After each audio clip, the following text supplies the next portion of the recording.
Good afternoon. Welcome to the May episode of Hot Topics, hosted by HCAM TV in Hopkinton, Mass. My name is Ken Clark. I'm the retired fire chief from Hopkinton, and I was very blessed to work 44 years in the town of Hopkinton in multiple positions, and got to do a lot of great things and meet a lot of great people in the town of Hopkinton. And today, our guest is William T. Hamilton Jr., who everybody knows as Bill.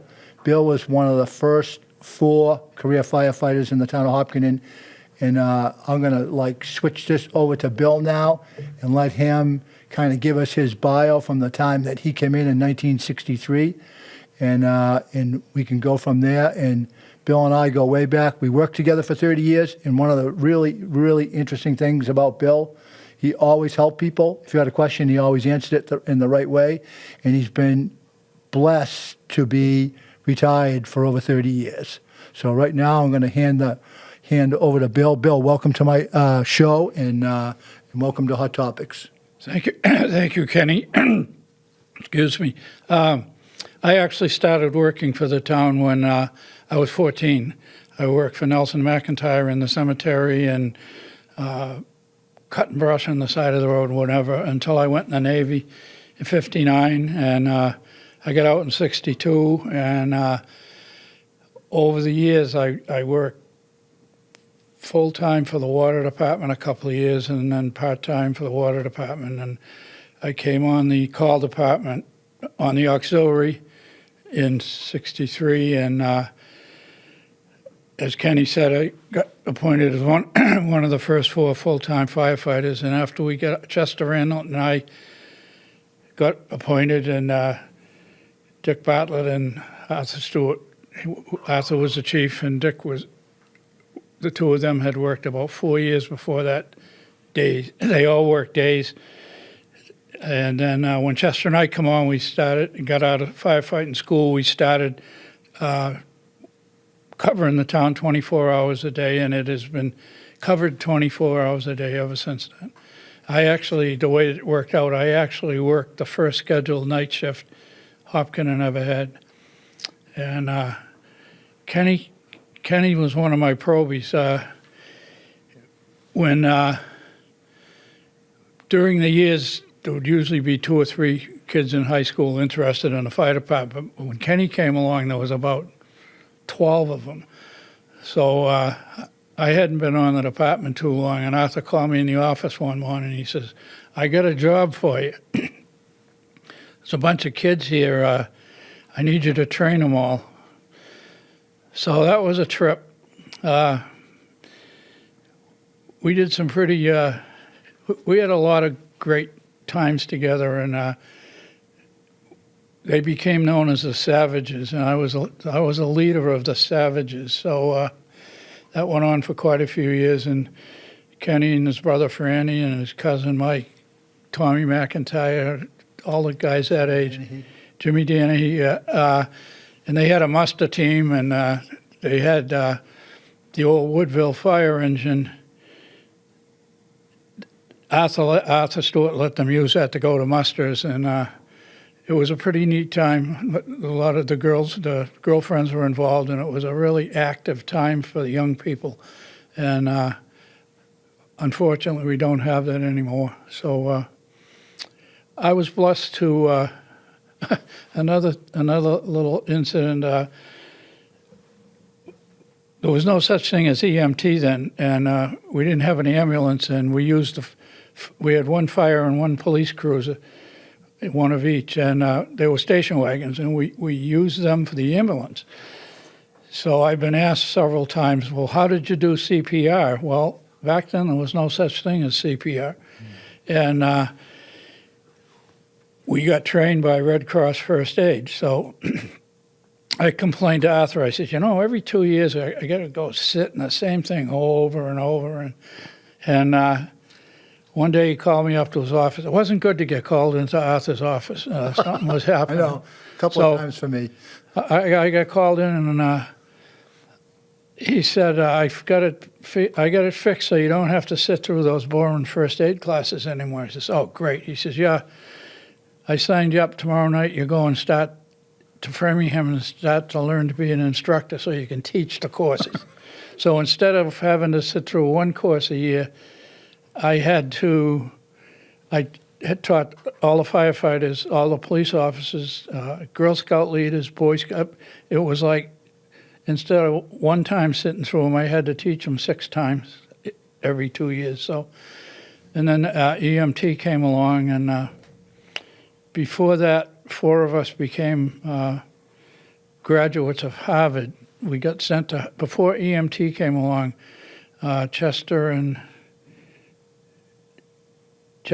Dickie and I and a woman from Woodville, Nancy Peters, was a nurse. Arthur was trying to get her to join the ambulance crew, and the 4 of us went to Harvard for a week and into extensive courses. It was very interesting. But when EMT came along about 2 years later, we still had to go through that. So I was just grateful to be a firefighter for 30 years. And most of the time, I can describe firefighting 98% boredom and 2% sheer terror. So Yeah.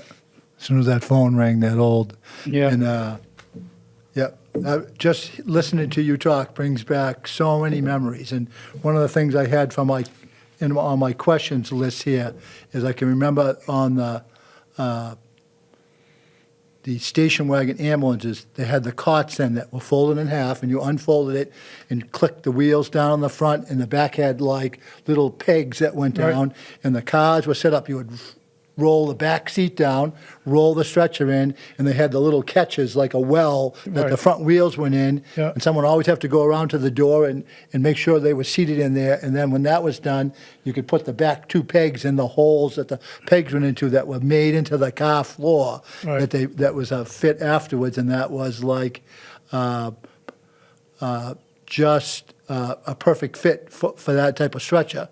Right. And then why don't you bring us up to speed a little bit, what it was like going to the first EMT, and then my next question would be a description of the first ambulance, and I worked a lot with you on that. That was the International, the white one with the extended roof. Right. Well, the EMT courses we had to, the basic course was at Framingham Union Hospital. We went there, but we did, I think I'd like to go back one step to describe firefighting school. Yep. Oh, yeah, yep. Winchester. It was a very new thing. The very first course, Arthur Stewart was one of the, and several other chiefs around here were instrumental in starting a firefighting school in this area. Dick Bartlett got to go to the very first firefighting school, and then like 3 years later, Chester Reinlett and I went to the 3rd class, and they had it at Cushing Hospital. We had a classroom in the old gym. Excuse me. There was an old broken down, I think it was a Ford 38 or 39 engine there, and we kind of used that, but when we needed a pumping up evolution, we'd always do that in the afternoon, and Chester and I would come back to Hopkins at lunchtime and bring engine 4 to be to use in the class to teach people to run the pump and stuff. And when we needed a ladder truck, one of the guys in the class was from Framingham, and they'd bring their ladder truck after lunch. So it was kind of, and they had some hose and ladders and stuff, but it was donated from all the departments, and it was junk. You had to wear gloves using the ladders because they were old worn-out ladders, wooden ladders that had slivers, and the hose was the stuff made during World War II. When you rolled it up, instead of a nice small roll, it ended up being about 3 feet high, and it was stiff as a board. And so it was great training, and I got to do firefighting with some of the instructors later in my career. And so fast forward to about 2 or 3 years ago, my wife and I were driving around one day, and we were over in Stowe. So I said, I haven't been at the academy for a long, long time. I think we'll stop in. So we drove in there and I couldn't believe it. My mouth was open. State of the art. It's huge, and they got new engines, new everything. And I went in, and the fire marshal, Stevie Cohen, used to hang out with Rick McMillan and Hopkins and all the time, and come to our clam bakes and stuff. So we really knew him good. And when there'd be a serious fire, and he'd come on the TV, and I'd say to my wife, "I know him." I don't think she really believed me, but the day we went in there, I walked into the office and told him who I was, and she says, "Well, Stevie Cohen's right in the cafeteria. Go in and see him." So I went, "Hey, Bill, how you doing?" So I told him, my wife, I thought, "Well, bring her in. We'll get you somebody to go through the academy." Amazing, the academy, which he was pretty much responsible for building the size it is. Yep, definitely. I was saying we had, the third class was like 2 years after the first class. They have, I believe, at least 2 classes going on at the same time over there all the time now. Yeah. And when everybody gets out of, they graduate, everybody always puts all the names on a plaque and leaves it there.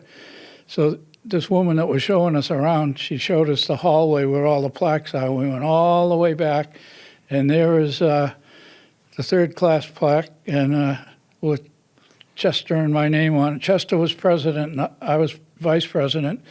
They made me vice president to make sure Chester got there on graduation day to do the speech, because if he didn't, I'd have to do it. So, but it was amazing, the fire academy now, and I imagine the training is.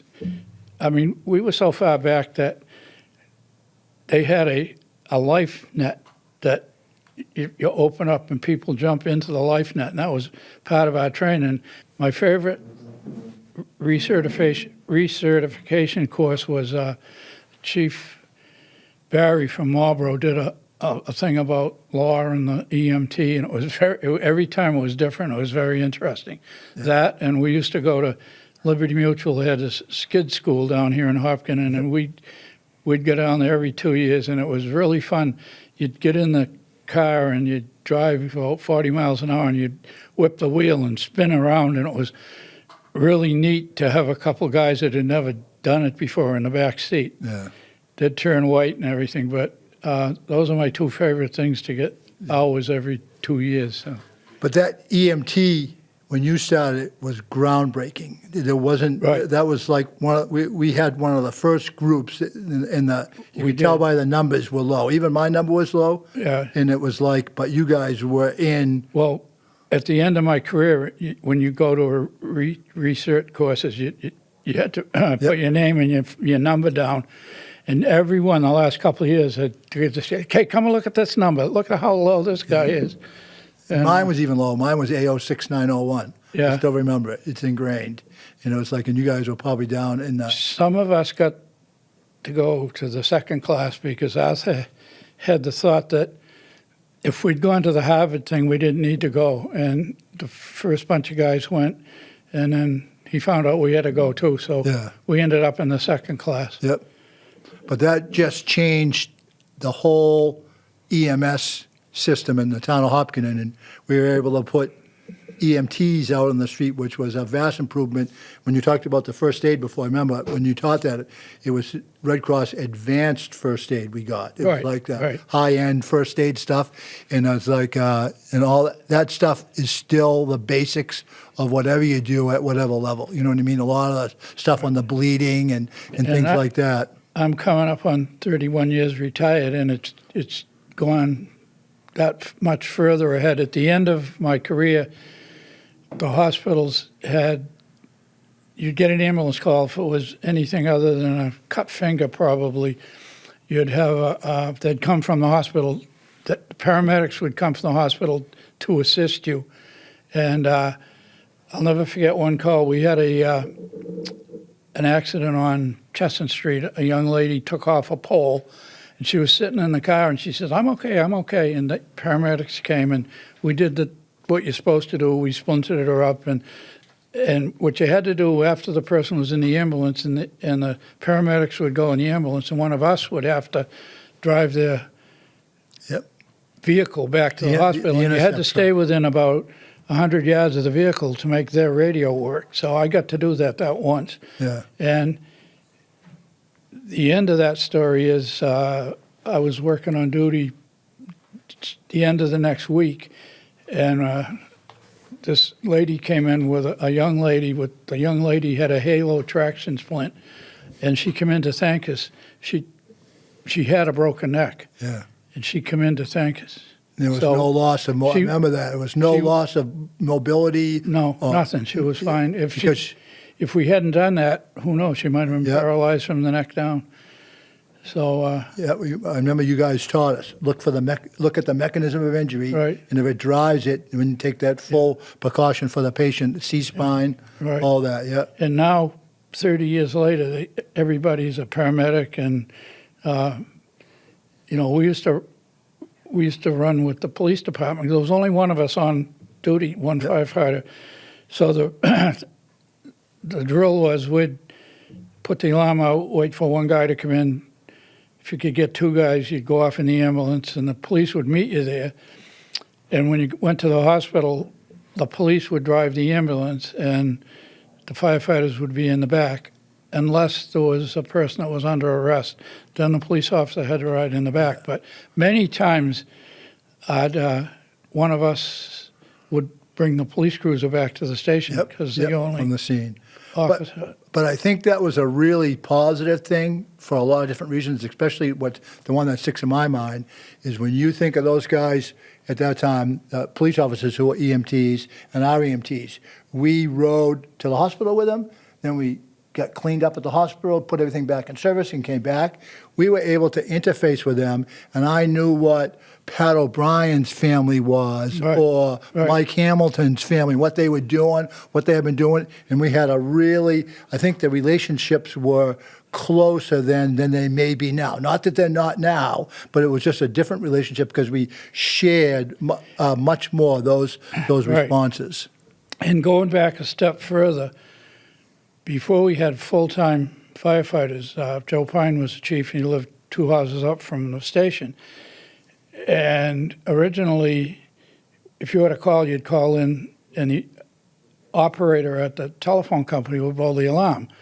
And she had some way of letting them know where the fire was. So then the big problem was when dial came in, what are we going to do during the day? And Margaret, the chief's wife, Margaret, took over answering the phone, and she'd call over where the fire was to the first guy. He'd write it on the blackboard, take off in the first engine, and at nighttime they had fire phones.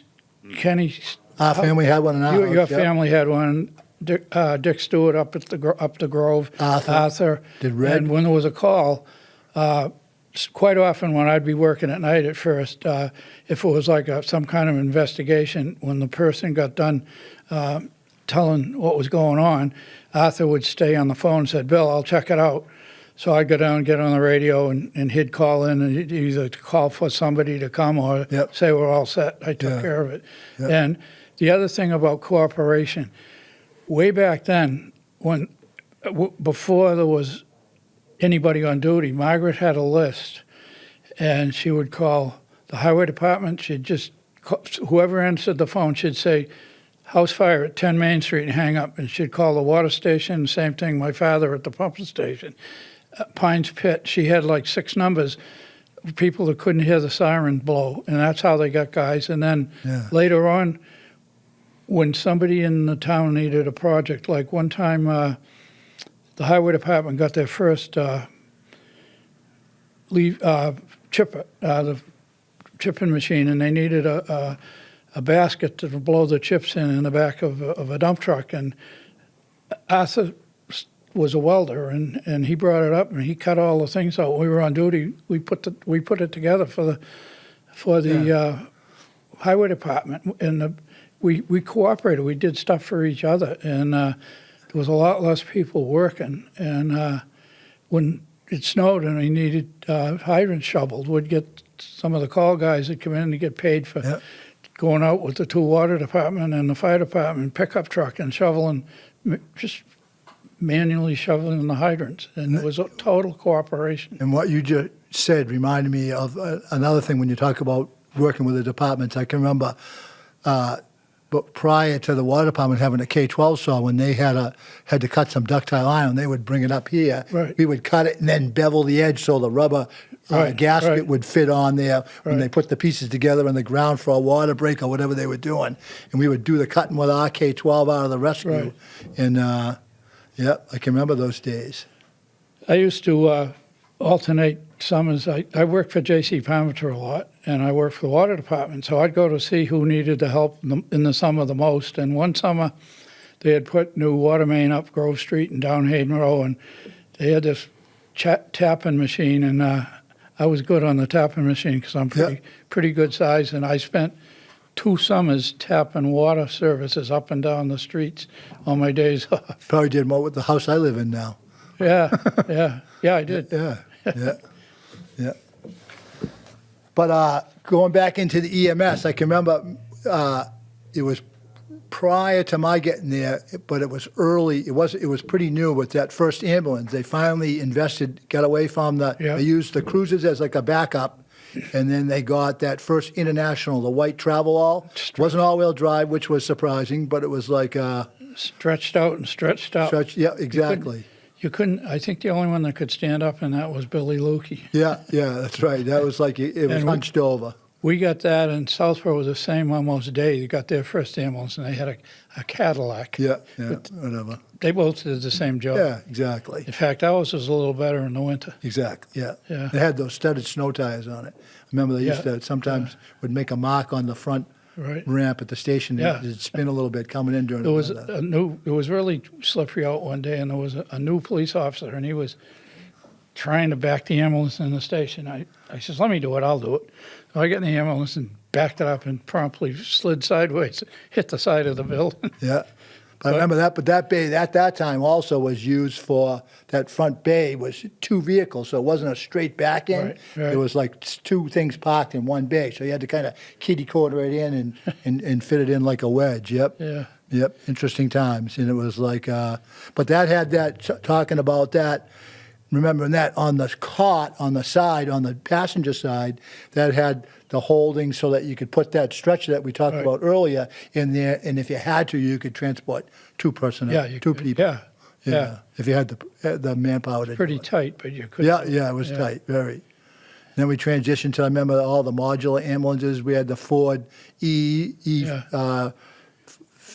350s and the Fs and a bunch of different things, and now they're up into the really high-end models now that that are made for the paramedics, and it's like really, really interesting to look at them and see what they can do now. When I started, the rescue truck was there was a guy across the street. Last name was Everly, and he was Eggman. He had a powder blue little panel truck, and the thing was in excellent shape. If he was halfway to Boston and the oil needed changing, he'd stop in the nearest gas station. So when he got a new truck, the fire department got it, painted it red, and loaded it down. So one of the thing would even move. So Arthur wanted a new rescue truck. We got an international chassis. And one day I was working, he brought the chassis up from Farrah's, and he had a stick with numbers on it and rulers, and he had me back slowly and stop, and he measured. We had to cut the back down, it was beveled, so it wouldn't hit the ceiling. On the angle going in. So he designed the thing, and it had water on it, so you could do car fires. It had the heavy winch. It had all the tools, and the K-12 had just come out. Yeah, and it had a bank of air bottles in there, so we could charge our SCBA. Our breathing apparatus at the fire scene, and it was quite a design. I think most of the questions I had for you today we've already chatted about in our discussion together here. The thing we're getting close for time. Okay. The only thing I wanted to do is I got some questions that have been sent in, and I encourage people who have questions about the fire service EMS. You can send them to my email address, which is hottopics, HOTTOPICS, @hcam.tv. And I got some questions today that we'll go over and answer them, and you'll smile, you'll get some of them. From Mike in Ashland, in the old days, firefighters had beards. Why don't they wear beards anymore? In the old days, prior, and I used a term earlier that I didn't get a chance to fill it out, was SCBAs, called self-contained breathing apparatus. And those are the tanks you see on the guys' backs when we go to a fire type emergency or a hazmat. In the old days, before those became into service, guys would grow the mustache really long and beards, and that would be the initial filter for the nose inhaling smoke during incidents, and that's what they used before that. They thought it worked. They would always wet them beforehand so they collected the soot and stuff, and guys would come out of fires. I can remember some of them, and they would be the mustaches would be all black because they breathed in all the smoke. Again, that's why we had so many illnesses in the fire department after we retired. And now we have the SCBA, and it's still kind of cool to have beards for the fire department. But the thing about it now is you see them really short because they have to maintain the seal on the new masks that they wear. And if you have a lot of hair here, the seal is compromised. That was a good question I got from somebody. From John in Hopkinton, why do so many people respond to medical emergency incidents?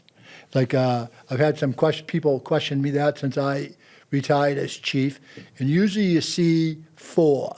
The call goes into 911 into the police station, is triaged, and they send the ambulance crew, which is a minimum of 2. That's required by OEMS, the Operations and Emergency Medical Services at the state at DPH. And then there's the shift officer goes, who's the lieutenant, or he designates 2 people to go. And sometimes the call ends up to be different from what's triage, so they might need a 3rd person to drive the ambulance so they can drive, or if it's on the 2nd or 3rd floor, it's good to have the manpower to extricate people from a house.